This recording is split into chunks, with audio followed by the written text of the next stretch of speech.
अस्सलामुअलैकुम व्यूवर्स, आप देख रहे हैं मेरा YouTube channel conceptual math with Tauqeer Aftab और मैं हूं आपका होस्ट तौकीर आफ्ताब। व्यूवर्स, हम 9th क्लास पढ़ रहे हैं और उस हवाले से एक्सरसाइज 1.4 आज इसका दूसरा लेक्चर है जिसके अंदर हम मल्टीप्लिकेशन ऑफ मैट्रिक्सेस पढ़ रहे हैं। इससे प्रीवियस वीडियो में मैंने मल्टीप्लिकेशन के हवाले से एक दो चीज़ें आपको बताई थी जो एक नॉर्मल स्टूडेंट के जहन में जो क्वेश्चंस आते हैं वो क्वेश्चंस भी मैंने आपके सामने रखे थे और उनके जवाबात भी रखे थे। आज हम इस आइडिया को थोड़ा सा मज़ीद आगे पढ़ते हैं। लास्ट टाइम हम लोगों ने कन्फर्मेबिलिटी ऑफ मल्टीप्लिकेशन पढ़ी थी कि कौन सी ऐसी मैट्रिसेस हैं जो मल्टीप्लाई हो सकती हैं और कौन सी ऐसी हैं जो मल्टीप्लाई नहीं हो सकती। आज हमने पढ़ना है कि मल्टीप्लिकेशन का प्रोसेस कैसे होगा, हम मल्टीप्लाई करेंगे कैसे।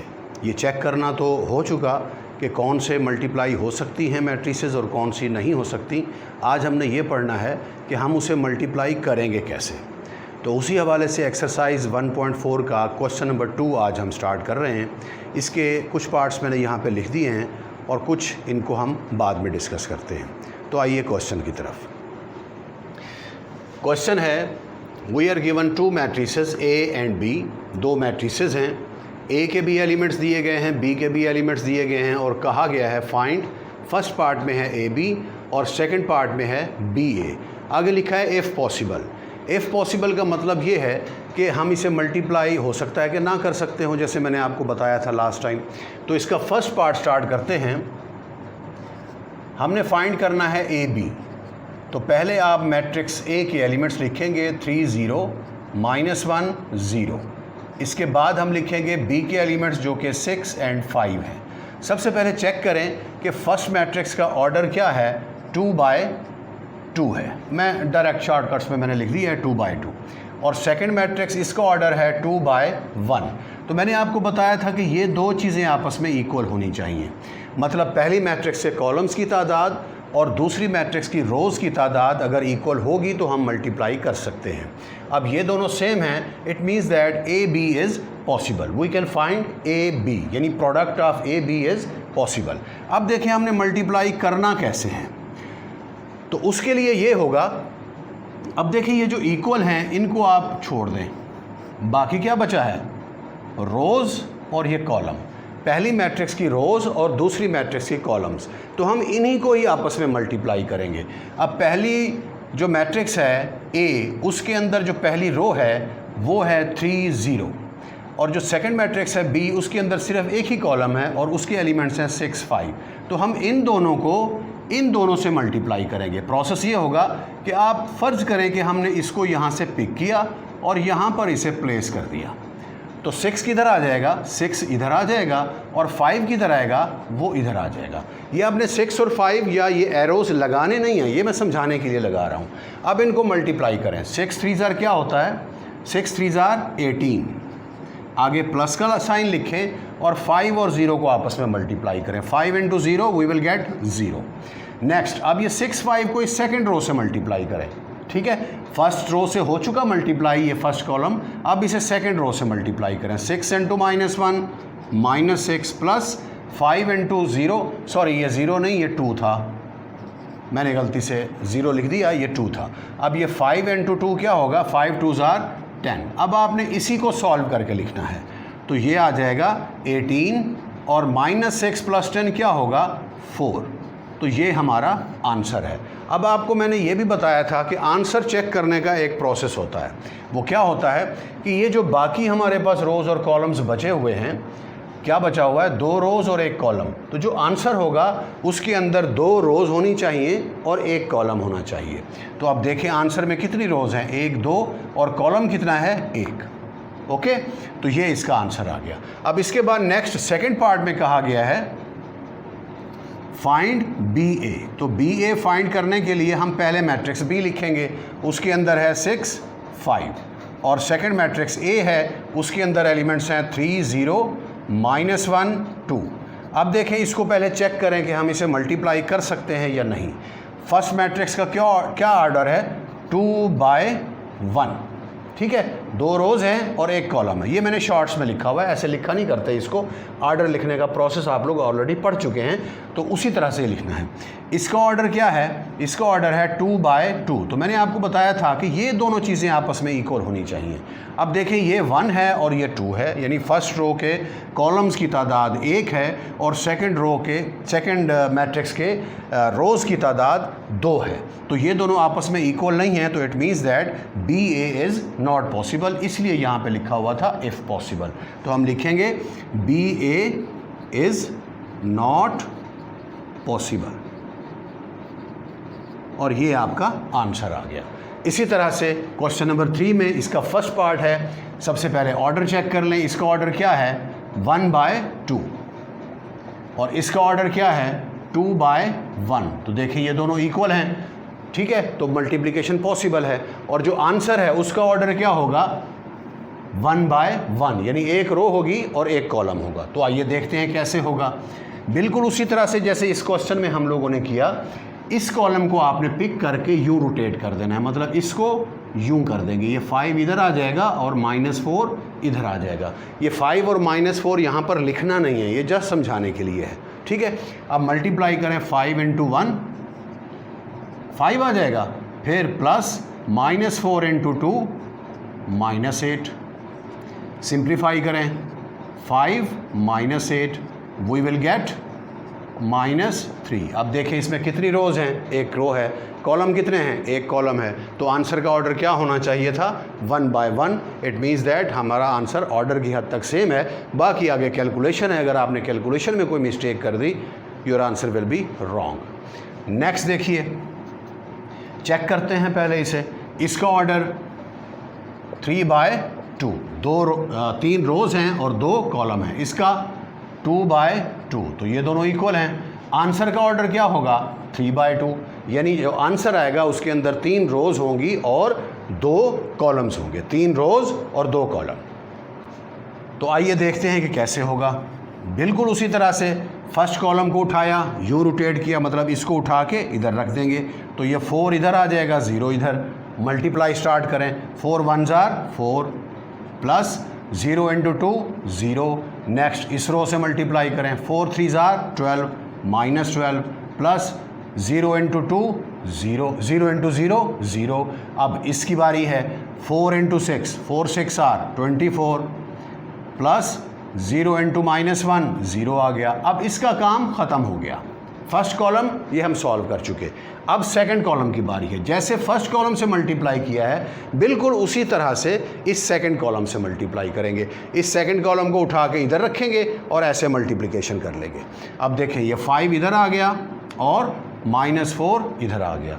मल्टीप्लिकेशन स्टार्ट करें, 5 × 1 5 प्लस -4 × 2 -8। नेक्स्ट 5 3s are 15 -15 आएगा, 4 × 0 0। फिर 5 6 are 30 प्लस -4 × -1 +4 हो गया। अब इसे सिंप्लीफाई कर लें। इसके अंदर यहाँ से 4 -12 24, यहाँ से क्या आएगा? -3 -15 और 34। अब देखें ऑर्डर वाइज 3 रोज़ 2 कॉलम होने चाहिए थे, तो देखिए 3 रोज़ हैं और 2 कॉलम्स हैं। तो ये क्वेश्चन हमारा यहाँ पे अपना सॉल्व हो गया। ओके, मेरे आई थिंक ये समझ आ गई होगी चीज़। थोड़ी सी ज़रा कॉम्प्लिकेशन है इसमें, नो डाउट, मैं समझता हूँ इस चीज़ को, लेकिन एक प्रोसेस है, आपने उसी प्रोसेस के तहत ही चलना है। जिस तरह से मैंने 52 और 12 को लास्ट टाइम आपको मल्टीप्लाई करके दिखाया था, तो उस लेवल पे मतलब सेकंड या थर्ड स्टैंडर्ड पर जो क्वेश्चन आपके जहन में थे, आपको जवाब उसका नहीं समझाया जा सकता था। इसी तरह से कि हम ये इसके रोज़ को इसके कॉलम से क्यों कर रहे हैं, इसके कॉलम को इसकी रोज़ से क्यों नहीं कर रहे, तो इनके आंसर्स भी हैं, लेकिन अगर आपको वो सारी चीज़ें अगर क्लियर कराना शुरू की जाएँ तो वो टाइम टेकन भी हैं और मे भी आप लोगों को थोड़ा उसमें क्लैरिटी में प्रॉब्लम हो सकता है। तो बहरहाल आपने इस चीज़ को याद रखना है। ओके, तो व्यूअर्स नेक्स्ट क्वेश्चन की तरफ आते हैं। क्वेश्चन नंबर 4, इसके भी मैंने कुछ पार्ट्स लिख दिए हैं और बाकी इसी टाइप के हैं, उनको आपने खुद से ट्राई करना है। अगर ना हो तो मैं हाज़िर हूँ, आप टेक्स्ट कर दीजिएगा, मैसेज कर दीजिएगा मैसेज बॉक्स में, तो मैं इंशाल्लाह उसे भी सॉल्व कर दूँगा। तो आइए देखते हैं नेक्स्ट क्वेश्चन की तरफ।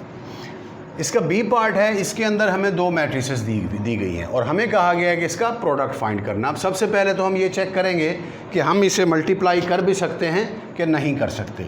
इसका ऑर्डर क्या है, 2 रोज़ हैं और 3 कॉलम हैं, मतलब 2/3। और इसका ऑर्डर क्या है, 3/2। तो ये दोनों सेम हैं, इसका मतलब हम इन्हें मल्टीप्लाई कर सकते हैं। और आंसर का ऑर्डर क्या होना चाहिए, 2/2। तो अब देखिए इसे सॉल्व करते हैं बिल्कुल उसी तरह से जैसे हमने प्रीवियस क्वेश्चंस किए थे कि इस कॉलम को उठा के आपने इधर रख देना है। तो यहाँ पे 1 आएगा, इधर क्या आएगा 3 और इधर क्या आएगा -1, जो इस कॉलम के एलिमेंट्स हैं। तो मल्टीप्लाई करें, 1 से मल्टीप्लाई होगा 1 आ जाएगा, 2 3 6 होगा +6, 3 × -1 -3। अब इस रो से मल्टीप्लाई करें, 1 × 4 4, 5 3 15, नेक्स्ट 6 × -1 -6। अब पहले कॉलम का काम ख़त्म हो गया। अब यही काम आपने सेकंड कॉलम के साथ करना है। इस कॉलम को उठा के यहाँ पे रखेंगे और ऐसे मल्टीप्लाई करेंगे। तो अब इस जगह पे क्या आएगा, बिल्कुल ठीक 2 आएगा, यहाँ पे क्या आएगा 4, इधर क्या आएगा 1, यानी ये जो सेकंड कॉलम के एलिमेंट्स हैं। अब मल्टीप्लिकेशन स्टार्ट करें, 2 × 1 2, 2 4 8, 3 1 3। अब इसकी बारी है, 4 2 8, 5 4 20, 6 1 6। अब इसे सॉल्व करके लिख लें, 1 + 6 7, 7 - 3 4, 4 + 15 19 होगा, 19 - 6 13। नेक्स्ट 2 + 8 10, 10 + 3 13, 8 + 20 28, 28 + 6 34। अब ऑर्डर वाइज चेक करें, क्या बताया था मैंने 2/2 और इसका ऑर्डर क्या है 2/2, 2 रोज़ हैं और 2 कॉलम हैं। तो हम ये जो चेक करते हैं ये ऑर्डर वाइज तो ठीक है, ऑर्डर के हवाले से हमारा क्वेश्चन ठीक है। बाकी जो इसके डिजिट्स यहाँ पर आ रहे हैं उसमें गड़बड़ हो सकती है कि अगर आपकी यहाँ पे जो कैलकुलेशन है उसमें कोई गड़बड़ हो तो। ओके, नेक्स्ट देखिए इसका सी पार्ट, बिल्कुल वही चीज़। सबसे पहले ऑर्डर चेक करें, ये मल्टीप्लिकेशन पॉसिबल है। अब मैं ऑर्डर चेक नहीं करा रहा, आपने ऑर्डर इसका खुद से चेक करना है, ट्राई करना है कि हम मल्टीप्लाई कर भी सकते हैं या नहीं कर सकते। मैं क्वेश्चन सॉल्व करा रहा हूँ। फर्स्ट कॉलम को उठाएं, इधर रखें और ऐसे मल्टीप्लिकेशन कर लें। तो यहाँ पे इसके ऊपर क्या आएगा 1, इधर क्या आएगा 4, यानी 1 और 4 इधर लिखकर सबसे मल्टीप्लाई करेंगे और फिर प्लस कर देंगे उनको। ये आ जाएगा 1 1 1 प्लस 2 4 8, फिर इससे करना है 3 1 3 प्लस 4 4 16, फिर इससे करना है -1 × 4 -4, सॉरी -1 × 1 -1 प्लस 4 1 4। इसके बाद इसका काम ख़त्म। अब सेकंड कॉलम, इसको भी वैसे उठाएं, इधर रखें और ऐसे मल्टीप्लिकेशन स्टार्ट करें। तो क्या बनेगा 2 1 2, 5 2 10, 2 3 6, 4 5 20, -1 × 2 -2, 5 1 5। अब इसका काम ख़त्म। अब इसके अंदर थर्ड कॉलम भी है, इसको भी इसी तरह से करें। 3 और 6 उठाएंगे और यहाँ पे रखेंगे ऐसे मल्टीप्लिकेशन।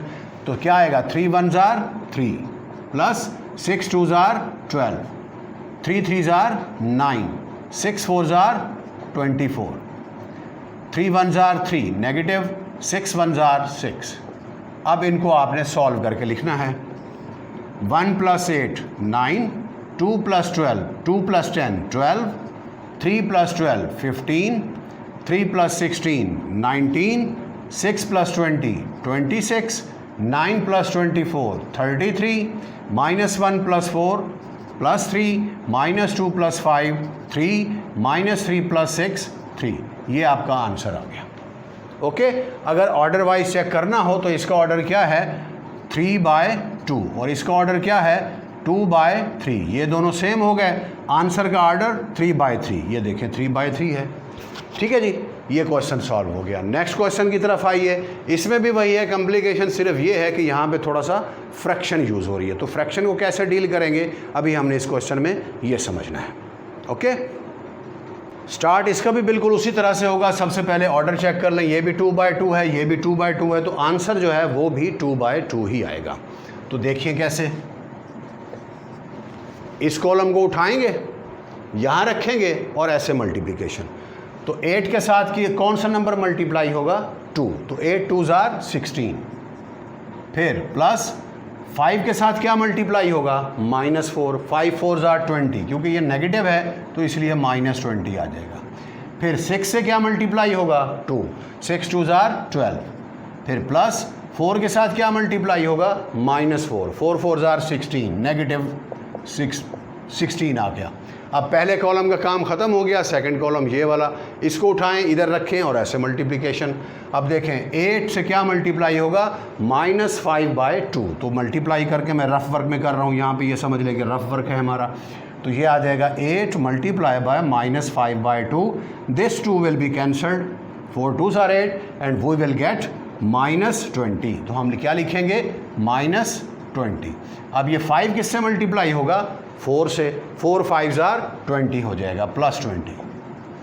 नेक्स्ट ये 6 किससे मल्टीप्लाई होगा? -5/2 से। तो इसे भी रफ वर्क में करके देख लेते हैं। 6 मल्टीप्लाई बाय -5/2, तो ये 2 3s are 6, 3 5s are 15, -15 आ जाएगा, -15। और 4 किससे मल्टीप्लाई होगा? 4 से, 4 4s are 16। सिंप्लीफाई कर लें, इधर से आ जाएगा -4, इधर से ये दोनों कैंसिल हो जाएंगे, प्लस और माइनस, तो 0 आंसर आएगा। और इधर से +12 -16 वी विल गेट -4। यहाँ से क्या आएगा? 1। तो देखें क्या है ऑर्डर? 2/2। स्टार्ट में मैंने बताया था कि 2/2 आएगा। तो व्यूअर्स, ये था आज का लेक्चर। उम्मीद है कि आप लोगों को ये समझ आ गया होगा कि मल्टीप्लिकेशन हम कैसे करते हैं मैट्रिसेस की। मैं इसके साथ अगर आप पिछला लेक्चर जो है उसको मिला के अगर इसको पढ़ेंगे, दोनों लेक्चर्स को इकट्ठे सुनेंगे, तो आपको ये थोड़ा ज़्यादा समझ में आएगा। तो इसलिए मेरा प्रीवियस लेक्चर भी इसके अंदर आप अगर देख लें इसके साथ ही, तो मज़ीद आप लोगों को थोड़ा सा क्लैरिटी हो जाएगी। ओके, तो ये था हमारा आज का लेक्चर। इंशाल्लाह उम्मीद है कि आप लोगों को समझ आया होगा। अगर आपको ये वीडियो पसंद आई हो तो इसे ज़रूर लाइक कीजिएगा और मेरे चैनल को सब्सक्राइब भी करें और अपने दोस्तों को भी बताएं। इंशाल्लाह हम 9th के बाद 10th, फिर फर्स्ट ईयर और उसके बाद सेकंड ईयर को भी इसी तरह से देखेंगे, कंसेप्चुअली देखेंगे। अपना बहुत ज़्यादा ख्याल रखिएगा। आपका बहुत बहुत शुक्रिया। अल्लाह हाफ़िज़।